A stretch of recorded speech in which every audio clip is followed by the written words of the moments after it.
Ban for 2,000. Tangina, mahal, di ba? Papamura ka. Pero okay lang. Kefalik mga habibi, tamam? Tamam. Walang at dahil nga hindi pa nauubos ang ating ipon, no, for today's video, at eto nga, napakaganda ng panahon, napakamakulimlim. So nagpabook tayo ng ticket papunta dito sa Palawan. Dahil first time kong pupunta dito talaga sa Palawan, at talaga namang sobrang excited ko dyan, promise. Dahil first time kong babiyahe ng domestic dito sa Pilipinas. At ang sabi nga nila mga habibi ay hanggat may pera ka, bumiyahe ka. Saka ka na magsisi kapag wala ka ng pera. Tamam? Tamam. So andito kami ngayon sa sa Francisco B. Reyes Airport, no. Ayan. Coron, Palawan. So bali ang naibook pala nating hotel ay private resort pala siya. So karamihan ng mga pasahero dito ay papuntang Coron mismo. So hindi natin pwedeng baguhin yung yung hotel. So ang pamasahe from here, from Francisco Reyes Airport going there is 2,000 pesos.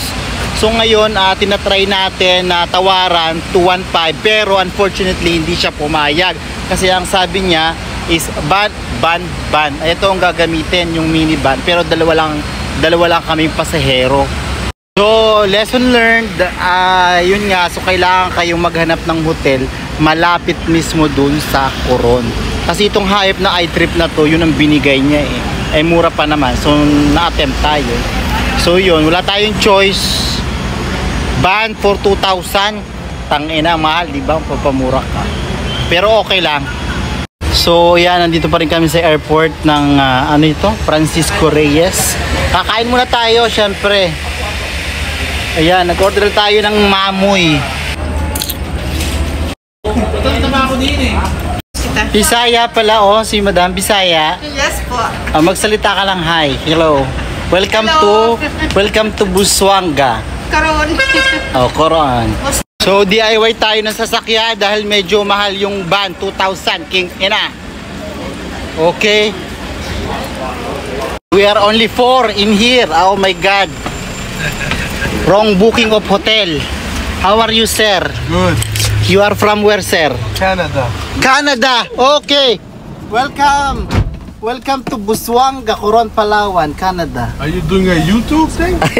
I think we're gonna be like. So sabi ko nga kanina, 4 passengers lang kami sa pagkalaki-laking banat to. Ayan. Saan kayo galing? Putangina. So 2 municipalities in Coron, Palawan. Tama ba? Isang Busuanga, isang Coron. Okay. So yung airport is sakop ng Coron. Okay. So yung hotel pala natin, Pisting Yawa, dun sa Busuanga raw. Yun kasi ang binigay ng iTrip eh. So from Busuanga to Coron, yung mga tourist destinations, tourist spot nila is for almost 1 hour daw ang travel time. So tingnan natin bukas. So through the help of Kuya, mamaya kausapin natin si Kuya. Okay. So maglilipat kami ng van. Next time we have to book directly. If it's Philippine Airlines. If it's hotel, direct from the hotel. So based on Mr. Canadian guy. Yeah. We booked the hotel. Next time if you will be visiting, they're getting All the time. There's certain. man. So andito na sila. Nice meeting you, sir, ha? From Canada. So next time magbubook kayo ng hotel sa Coron talaga, not Busuanga. Pero yung Busuanga is less people, less mga turista. Pero itong Coron is, alam niyo na, more lahat doon. So hanapin nyo dito sa sa Coron, Palawan, si Mr. Yong. Ayan, ha? Mamaya natin yung pasasalamatan. Tangina, parang inarkali na namin yung isang van dito. Dalawa lang kami, ha? Tapos, ha? Tapos tatlo daw ang kanyang anak. Pero isa lang ang asawa. Nakakalungkot naman. Di ba, napaka-loyal niya. Ano, mamili kayo, loyal o faithful?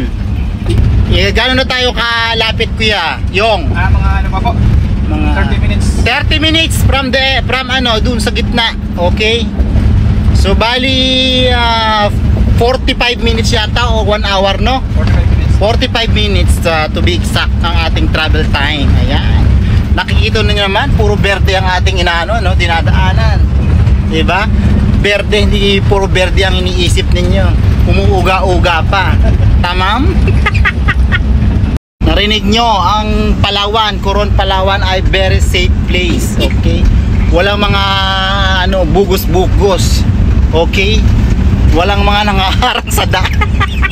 Yung Busuanga, ang population nila is 16,000. Okay. Tapos ang Coron, 85,000 katao. So doon mahilig kumaldag ang mga tao. Sa isang pamilya, ilan ang anak? 3, 4, 5?